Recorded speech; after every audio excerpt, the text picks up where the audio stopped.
La violencia autoinfligida es la última de las formas de violencia que abordamos en este módulo del curso y en este video hablaré especialmente sobre el suicidio.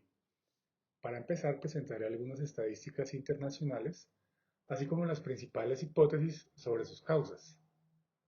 Luego comentaré sobre el suicidio en las poblaciones indígenas y finalmente presentaré algunos datos sobre el caso de Colombia. Como vemos en esta gráfica, a escala global la violencia autoinfligida es la principal causa de muerte violenta, muy por encima de la violencia organizada y de la violencia interpersonal. Al igual que las tasas de homicidio, las de suicidio se calculan multiplicando el número de muertes cada año por 100.000 y dividiendo luego el resultado por la población. De esta manera se obtiene una cifra de muertes por cada 100.000 habitantes, que facilita hacer comparaciones entre países, ciudades, géneros o grupos etarios. Desde el punto de vista geográfico es difícil establecer un patrón consistente, pero las cifras sugieren que las regiones del planeta donde hay estaciones tienen tasas un poco más altas. Con algunas excepciones, los países con altas tasas de homicidio tienden a presentar bajas tasas de suicidio y viceversa. Consistente con lo anterior, los países con mayor desigualdad del ingreso tienden a mostrar tasas de suicidio más bajas. Sin embargo, no se ha propuesto una explicación para la asociación entre estas variables.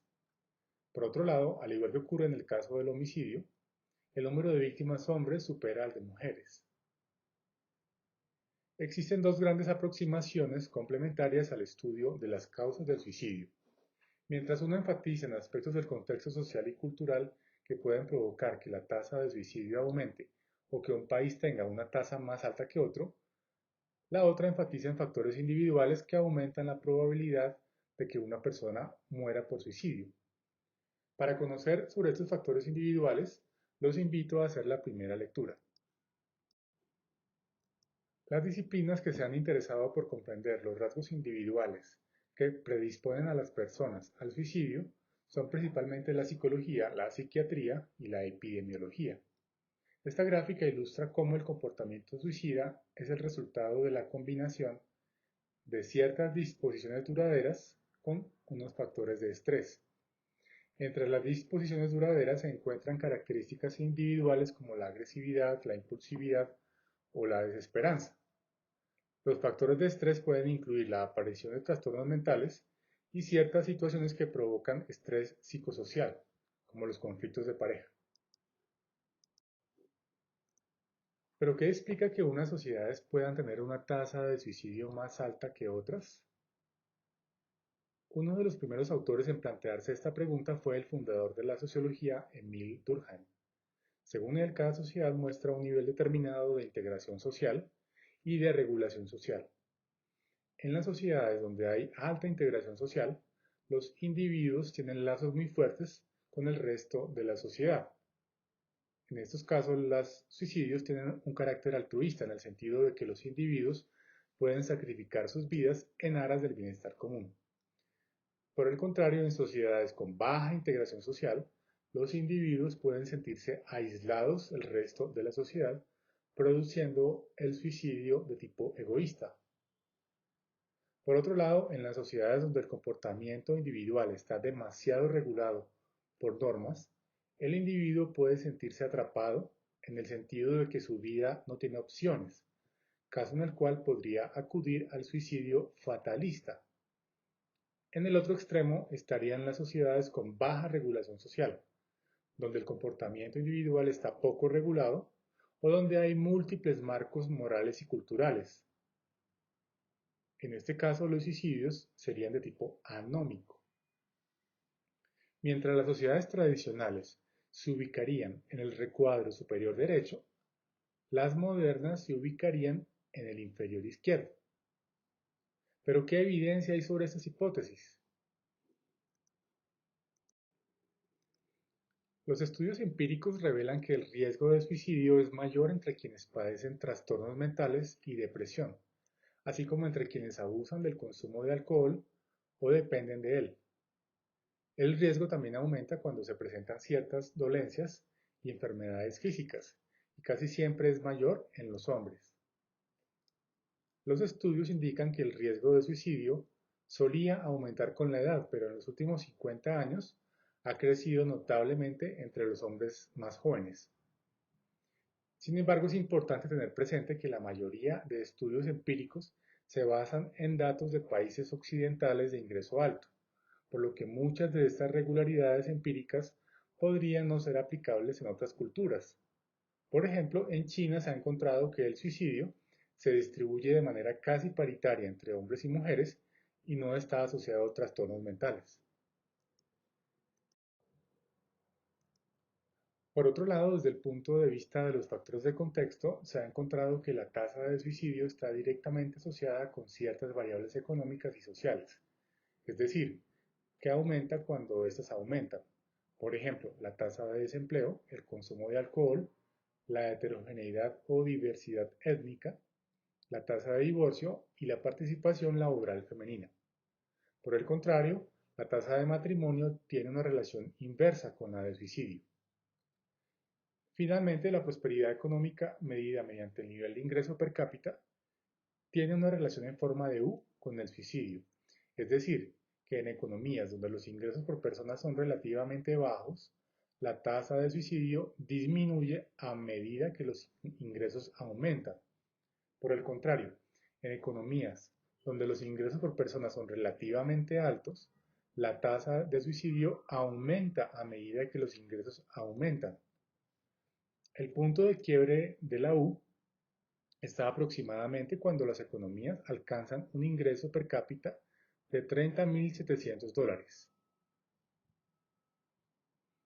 Uno de los temas que más interés ha atraído en la investigación sobre el suicidio es porque muchos pueblos indígenas alrededor del mundo parecen sufrir mucho más de esta forma de violencia que las poblaciones no indígenas. Los invito a hacer la segunda lectura. La segunda lectura corresponde a una revisión sistemática realizada por un equipo de 4 autores que examinaron más de 13.000 investigaciones sobre el tema del suicidio indígena y encontraron 99 artículos que incluían información sobre la tasa de suicidio indígena y sobre la disparidad entre dicha tasa y la tasa del resto de la población.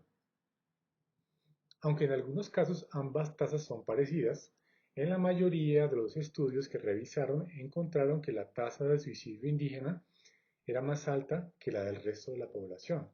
Por ejemplo, en la gráfica de la izquierda vemos los resultados de varios estudios realizados en Canadá y Brasil. En la parte inferior de la gráfica hay una línea punteada que indica la paridad en las tasas de suicidio indígena versus las del resto de la población. En el caso de Canadá, la observación más baja es de 0.94, indicando que esta comunidad en particular tiene una tasa de suicidio ligeramente inferior a la del resto de la población. En el extremo izquierdo encontramos otra comunidad en donde la tasa de suicidio es 20 veces superior a la del resto de la población. Ambas comunidades corresponden a los Inuit, que habitan en las regiones árticas de Canadá y Groenlandia. Es posible encontrar una disparidad similar en Brasil, pero en otras regiones del mundo, como en el Pacífico, las disparidades son menos marcadas o incluso inversas, como observamos en el gráfico de la derecha. Para hablar sobre el caso de Colombia, los invito a hacer la tercera lectura.